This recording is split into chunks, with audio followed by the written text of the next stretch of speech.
নমস্কার, কেমন আছো সবাই? আশা করছি সবাই খুব ভালো আছো আর আমরাও ভালো আছি। আমি দেবারতী। আমার আরও একটি নতুন ব্লগে তোমাদের সকলকে জানাই অনেক স্বাগত। আর এই তো গতকাল ছিল রবিবার। রবিবারের সকাল একটু দেরিতেই কিন্তু ঘুম থেকে উঠেছিলাম। আর এখন কিন্তু বেশ অনেকটা বেলা মানে এখন 10টা বেজে গেছে। ছেলের আঁকার স্কুল ছিল, ও আঁকার ক্লাস থেকে চলে এসেছে, টিফিন খাচ্ছে। আর আমারও স্নানটা হয়ে গেছে। স্নান করে উঠে আমি সেকেন্ড রাউন্ডের চা নিয়ে একটু বারান্দায় দাঁড়িয়েছিলাম। সকালবেলা একবার চা খেয়েছি, এত ঠান্ডা লাগছিল যে আরেক কাপ চা খেলাম। আর তারপর দেখো চাটা খেয়ে চলে এলাম রান্নাঘরে। আজ একটু চিকেনের দো পেঁয়াজা রান্না করব। তো তার জন্য আমি এখানে চিকেনটাকে নুন, হলুদ, একটু কাশ্মীরি লাল মির্চ আর সাদা তেল দিয়ে ম্যারিনেট করে 20-25 মিনিট মতো রেখে দিয়েছিলাম।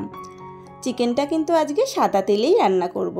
আর তারপরে এই যে কড়াইতে দিয়ে দিলাম একটু গোটা গরম মশলা, আর তার সাথে দিয়ে দিলাম পেঁয়াজ বাটা।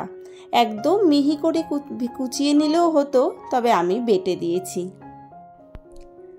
তারপর পেঁয়াজটা যতক্ষণ না কাঁচা গন্ধ যাচ্ছে ততক্ষণ পর্যন্ত ভালো করে ভেজে নিয়ে দিয়ে দিলাম আদা আর রসুন বাটা। আজকে কিন্তু চিকেনটার জন্য জানো তো সব আলাদা আলাদা করে বেটেছি। আর আদা রসুনটা দেওয়ার পরে দিয়ে দিলাম আবার একটু হলুদ, জিরে গুঁড়ো, ধনে গুঁড়ো আর সামান্য একটু কাশ্মীরি লঙ্কার গুঁড়ো, আর অল্প এই যে 2-4 দানা চিনি আর 2টো কাঁচা লঙ্কা।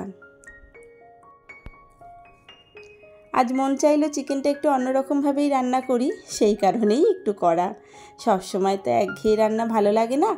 একঘেয়েমি থেকে যেমন জীবনটাকেও একটু বিরতি দরকার, তেমন রান্নাবান্নার ক্ষেত্রেও তো দরকার, তাই না? আজকে অবশ্য ওর বাবা বাড়িতে নেই, ওর অফিসে ইম্পর্টেন্ট মিটিং আছে, ওকে যেতে হয়েছে। আর তারপরেই দেখো আদা রসুন বাটাটা ভালো করে কষানোর পরে দিয়ে দিলাম একটা ছোট সাইজের টমেটো কুচি।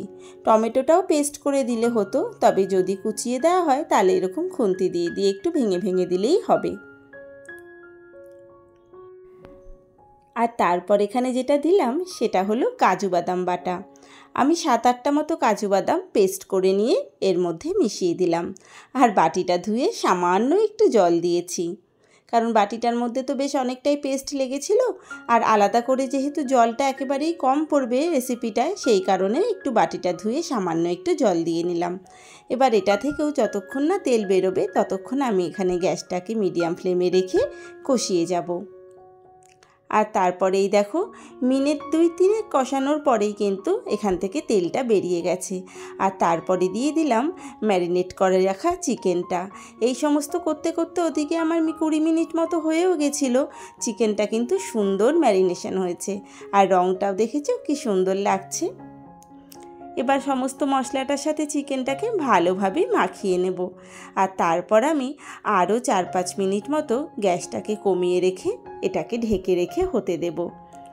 আর এই যে 4-5 মিনিট পরে আমি ঢাকনাটা তুলে দেখলাম, বেশ সুন্দর কিন্তু রঙটা আসতে শুরু করে দিয়েছে। আর চিকেনটাও কিন্তু বেশ সুন্দর নরম নরমও হতে শুরু করেছে।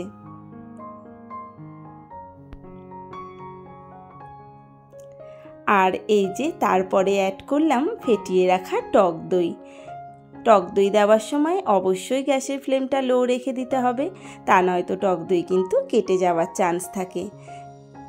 আর তারপর টক দইয়ের সাথে চিকেনটাকে ভালোভাবে মিশিয়ে নিয়েছি। তারপর আমি আবারও 3-4 মিনিটের জন্য এটাকে ঢেকে রেখে হতে দেব।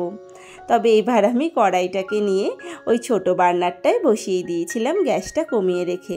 আর এখানে বসিয়ে দিলাম আরেকটা কড়াই, আর তাতে এই যে পেঁয়াজটা এরকমভাবে কেটে নিয়েছি আমি এখানে 2টো পেঁয়াজ।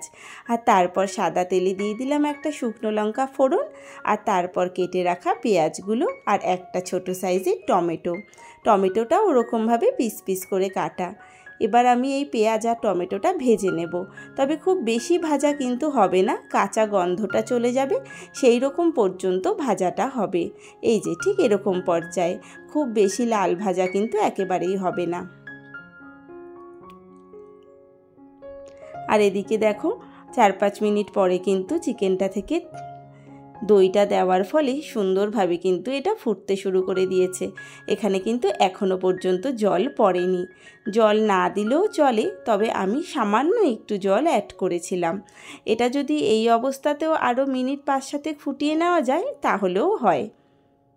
আর তারপরে এই যে ভেজে রাখা পেঁয়াজ আর টমেটোটা আর এই যে একটা শুকনো লঙ্কা ফোড়নে ছিল সেটা, সেই পুরোটা নিয়ে আমি চিকেনটার সাথে মিশিয়ে নেব খুব ভালোভাবে।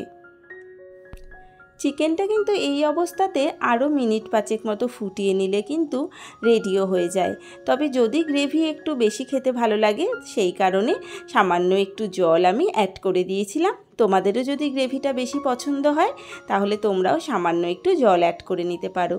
আর তারপরে এই যে রেডি হয়ে গেছে, নামানোর শেষ মুহূর্তে দিয়ে দেবো একটু গরম মশলা আর সামান্য কাসুরি মেথি। ব্যাস রেডি আমাদের চিকেন দো পেঁয়াজা। যেহেতু প্রিপারেশানটা দো পেঁয়াজার সেই কারণে পেঁয়াজটা কিন্তু একটু বেশিই লেগেছে।